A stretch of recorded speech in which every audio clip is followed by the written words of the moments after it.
Need some motivation to get cleaning your children's bedrooms? Well, today I am speed cleaning and tidying my 3 children's bedrooms, and they're going to help me and we can clean along together. I am Ree from mummyof4.com, and this is what we have to deal with today. This is Zara's room. She is my youngest. We're going to have to tackle that.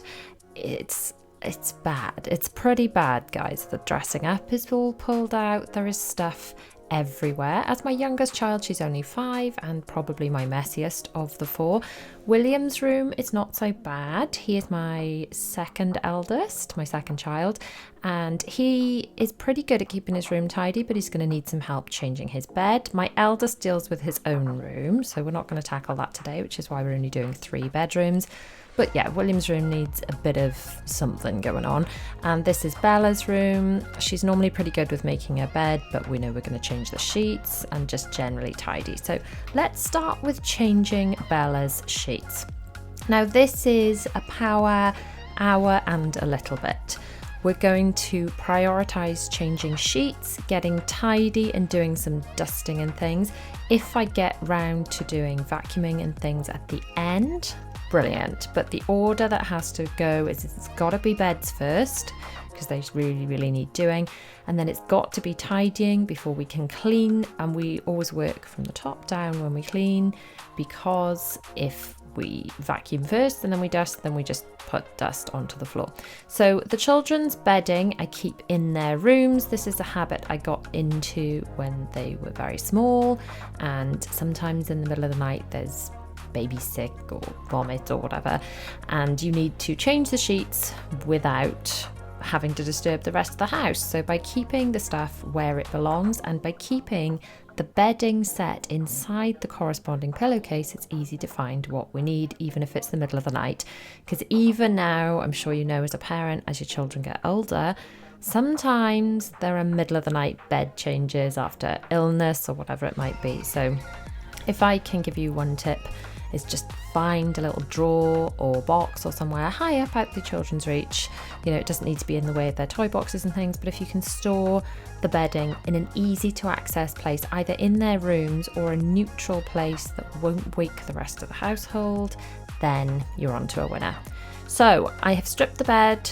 We have got out the clean bedding. You can see I'm unbuttoning the duvet cover. It's because I always button up or popper up the duvet covers before putting them in the washing machine. I know I've talked about this before if you've watched my other speed cleans, but it's just such a handy thing to do, because it means you don't get other things lost inside the duvet covers. Because I've been there, we've all been there, where like a pillowcase goes missing and you find it months later inside a clean and dry duvet cover. Sometimes, in fact, my children have, even before I got into the habit of doing this, had a pillowcase inside their duvet cover that I didn't even realise about.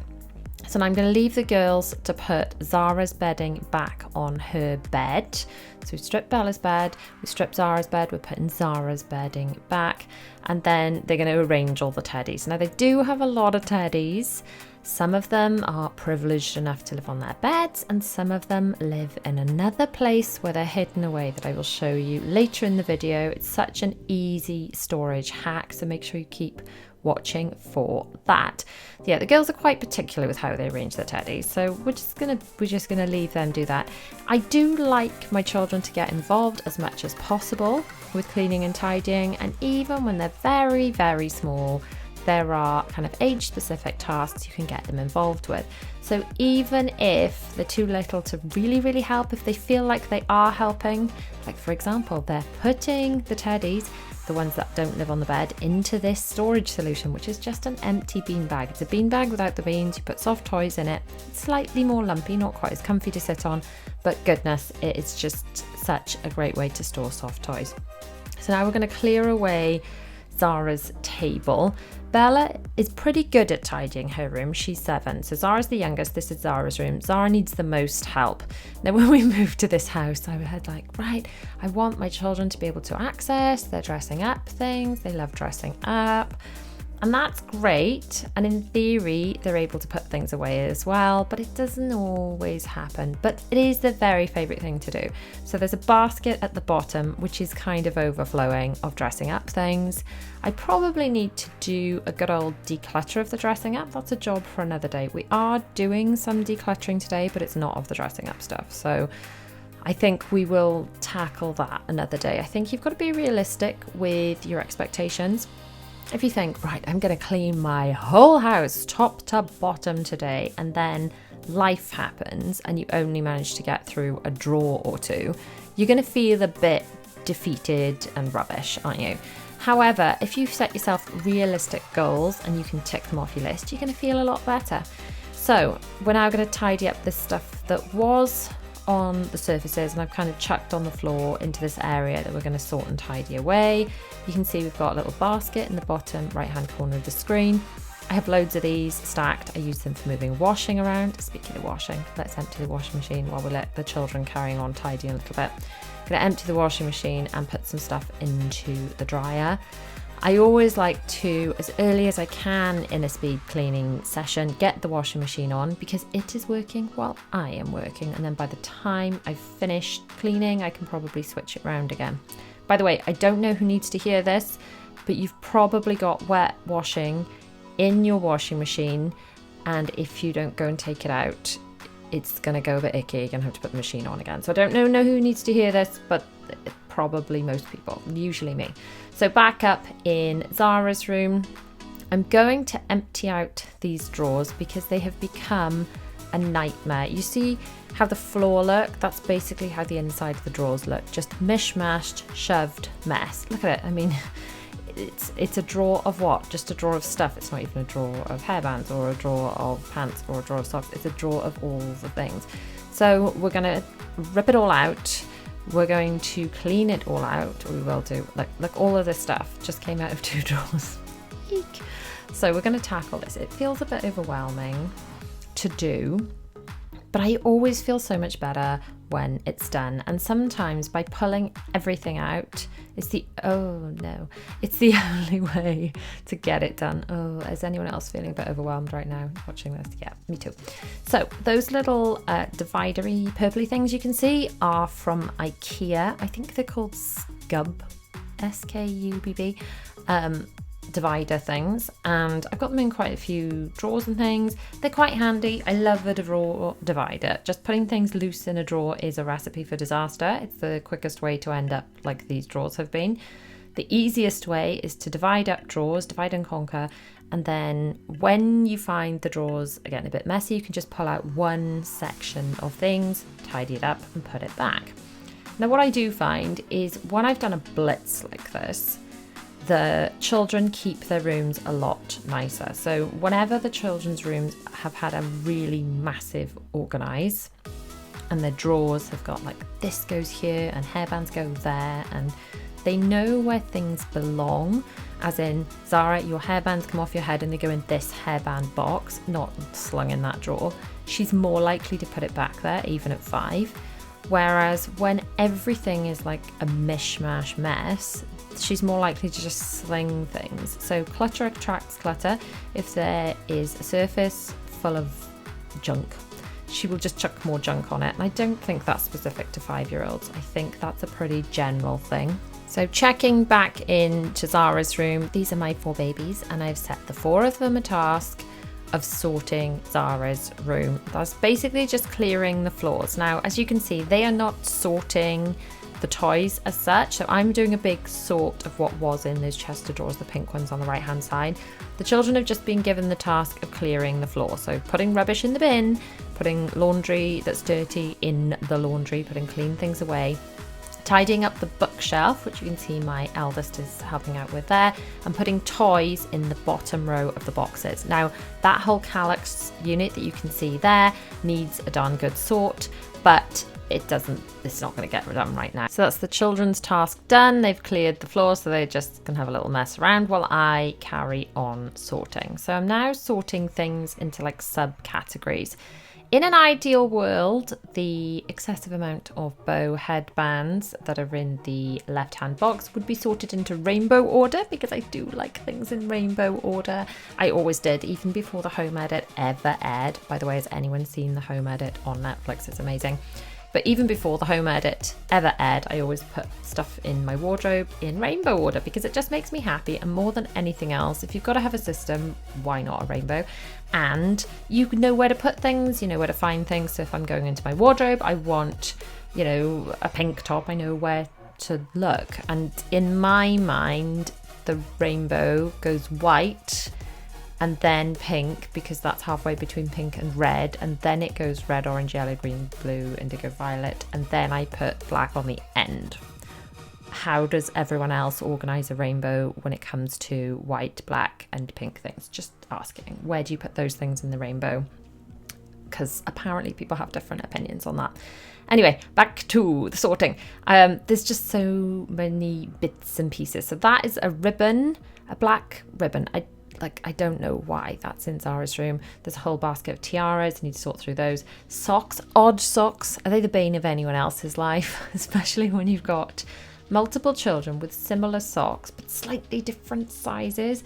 I love it when you buy socks and, if you just peel back just inside the cuff of them. Certain shops do this, I think Next, maybe M&S, and they've got the size of the sock there so you can pair them easily. I love it when you can find socks like that. So if you find socks like that, buy them immediately. So we're going to clean with some of my favourite cleaners, because they smell nice and then the room will smell nice afterwards. This one's Method, I think it's pink grapefruit. It just kind of smells like a shower gel I had from the Body Shop when I was a teenager, so it makes me happy. It smells fruity and fresh and clean.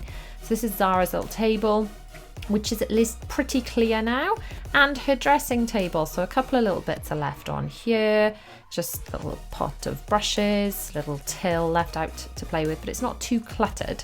So I'm just cleaning. This was a Primark Minnie Mouse microfiber cloth I got, by the way, which is really pretty. It makes me happy. So we're now going to clean inside the drawers. So when we put the drawers back, at least they're clean. But again, if the drawers just had stuff stuck straight in them, then how do you clean the inside of a drawer? Whereas if it's in a basket or a tub or a subdivider, you can pull it all out, give it a wipe, sort it. I could sort it sitting on my bed, a bit more comfortable, or being a bit more comfortable, rather than crouching over the drawers. So if you're not dividing your drawers, you can make your life easier by dividing them. See, these aren't perfectly sorted, folded things, but at least now there's a container of pants, a container of vests, a container of tights. I've just gone to get the other containers. So that's headbands, tiaras. Obviously, doesn't everyone have a container of tiaras in their drawers? Now we're sorting leggings. We're going through the girlies' leggings going, right, which ones actually fit you? Which ones do not fit you, and more specifically, which ones have holes in them so need to be recycled, because otherwise they keep putting them in the wash with a hole in them and then going to try and put them on, and I'm like, no, you can't wear those, they've got a hole in them, and we go through the whole cycle again. So I'm trying to pull out the things they shouldn't be wearing. It's worth perhaps keeping a pair of like scruffier ones for doing, I don't know, like when the school asks them to go in with scruffy things, or maybe send them in as spares. If you've got very small children, you can send scruffier things in, in the bottom of their bags for if they've had an accident, not just necessarily wetting themselves, but throwing the water table all over themselves or spilling a drink or whatever. So perhaps tattier things that you wouldn't necessarily want the children wearing day to day, it could be worth just sticking in the bottom of their bags, because often, and hopefully, let's face it, we hope they don't have accidents in school, but hopefully those things just stay in the bags not required.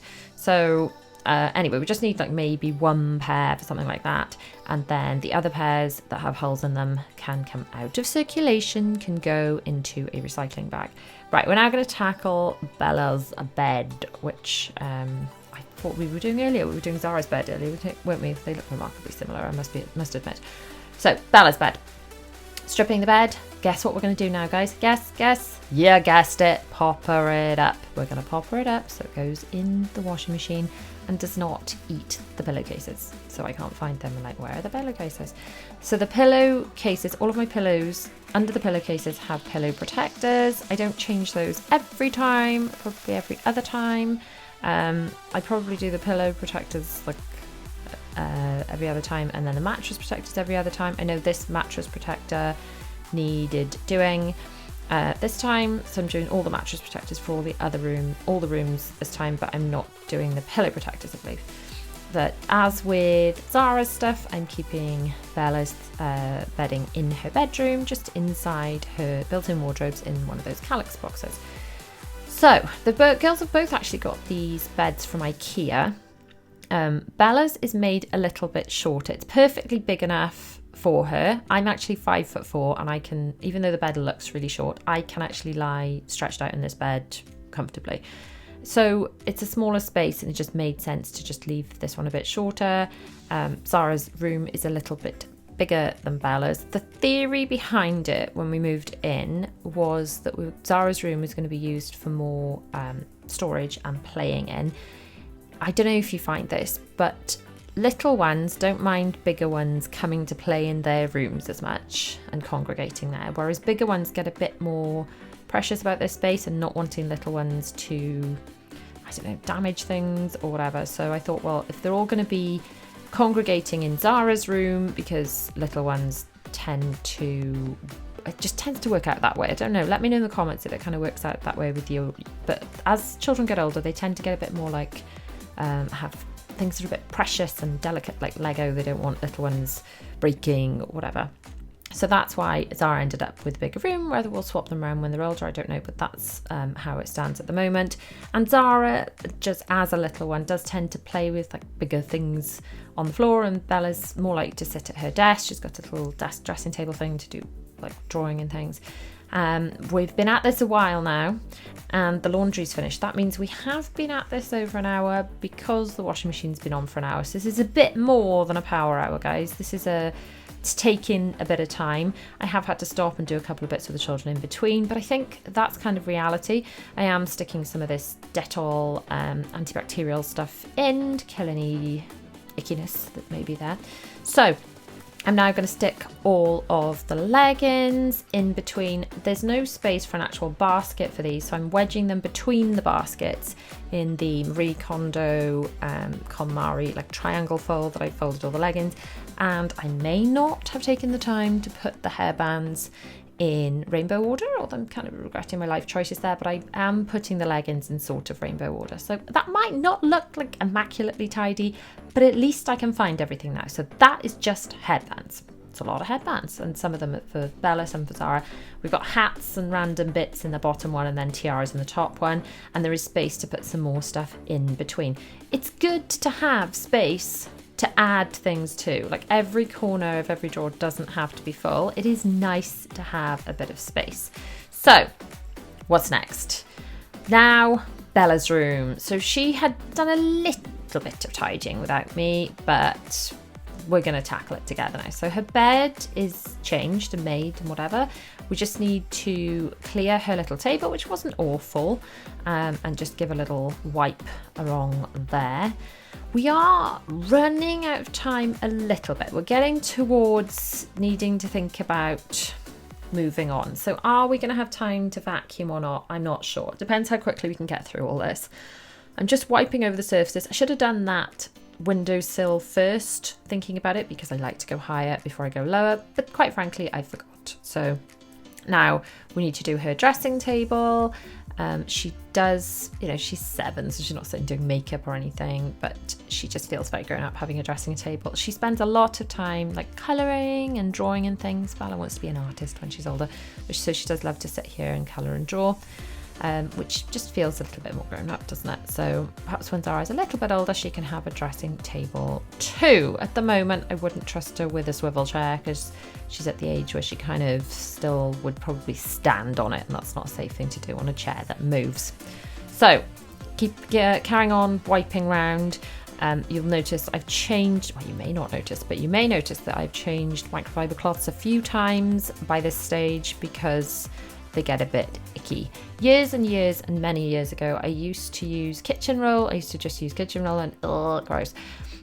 Use kitchen roll and then chuck it away after cleaning because I thought, that's hygienic. But actually, microfiber cloths washed and on a nice hot setting, especially with some of that Dettol disinfectant. If you just use a cloth, chuck it in with the other cloths in the wash, bit of disinfectant, no softener because it stops it from being absorbent, then that's a great way to clean. It's a good way to save some money, to do a bit for the environment, all that stuff. So we're stripping William's bed. Does anyone else regret their life choices for buying a higher bed, but only when it's time to change the beds? So I'm only 5'4", and I was talking to someone, one of the mums at the school actually, about this, I think it's called a cabin size bed, and she's a lot taller than me. And I was saying, what a pain, having to change beds. And she's like, I never found it a pain. And it just occurred to me that maybe if you're a bit taller than 5'4", you could do this without having to climb on the bed.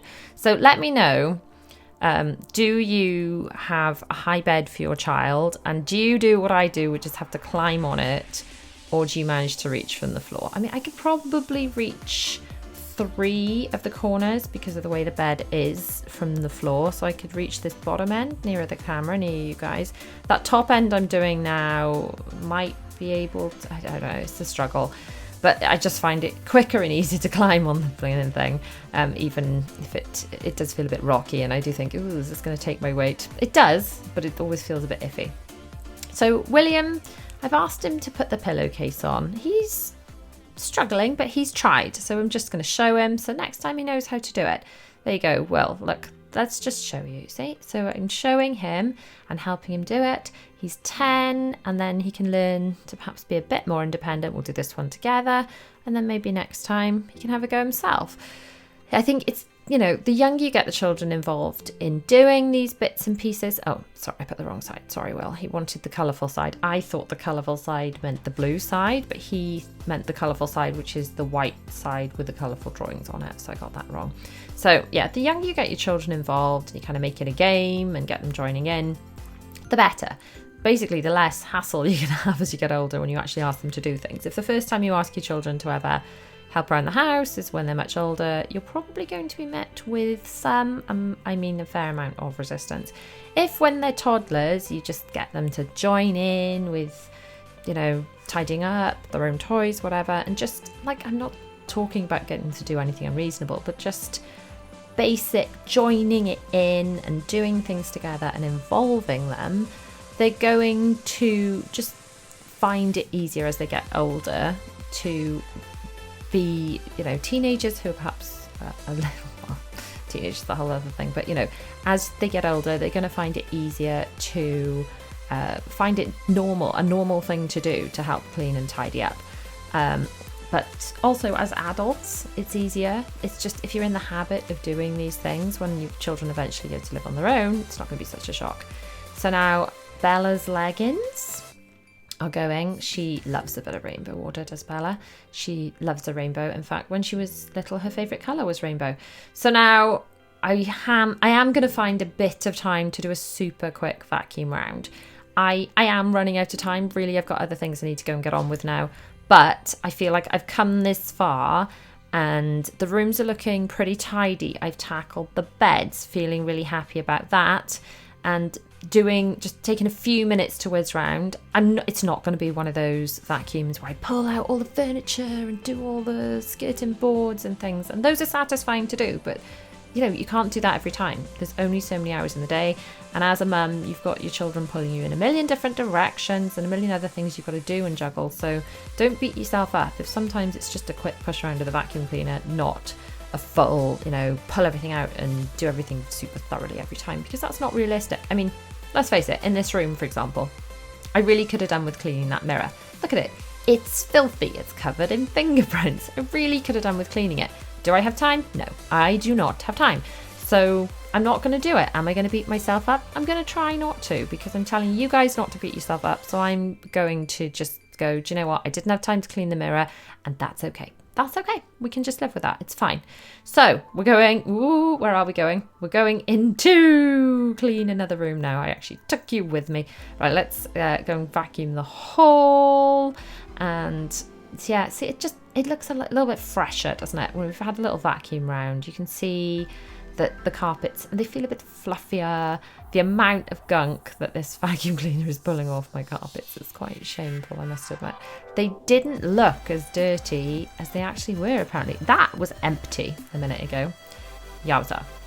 So, super quick. It's literally a vacuum round the middle kind of level of depth of vacuuming. I think you can either go deep or go broad in a clean, can't you? You can either right, I'm going to do one small area and I'm going to do every tiny little corner of it, or you can do like a broad amount. So rather than vacuuming one room, pulling it all apart, I'm actually going to just do as much as I can of the upstairs, because I really am running out of time. And done is better than best. So if I can't do the very best with it, at least it's done. You know, at least some cleaning's better than no cleaning. So we're nearly there. It's nearly time to finish. If you have got some cleaning to do, I want you to let me know in the comments what you're going to power hour clean, or a little bit more than power hour, a little bit less than power hour. I just like calling it a power hour because I like the way it sounds. Look how much gunk came off my carpets, guys. Phew. Oh dear. So yeah, let me know in the comments, what are you going to clean in your house today? And are you going to kind of go deep on it? Are you going to kind of go broad on it? Or are you just going to do a 10-minute tidy? Because any of the above are perfectly acceptable answers. So this is Zara's room, looking significantly better, if only because I can see the floor. I don't always like to change all the beds in one go because they create a backlog of washing, but that's what ended up happening today, and I'm okay with it because at least the rooms are done, and you know, that's looking a bit cleaner, a bit tidier, and I guarantee she is far more likely to keep it clean now I've had a bit of a sort out of those drawers than if I hadn't, because she knows where things go. So this is William's room with all his teddies on the end. His bed is changed, his floor is vacuumed. It wasn't that untidy anyway, but it's had a little bit of a very small amount of tidying over. And Miss Bella's room is also looking a lot better. Sheets are clean. It wasn't awful in here anyway, but at least it is now clean. A lot cleaner than it was earlier, especially the floor, which was apparently disgusting. So thank you very, very much for watching, joining me for this little power hour-ish, give or take, speed clean. I hope you've enjoyed. Let me know in the comments what you will be cleaning today, and I shall see you guys very, very soon for another one. Don't forget to like, subscribe, do all those YouTubey things. Bye.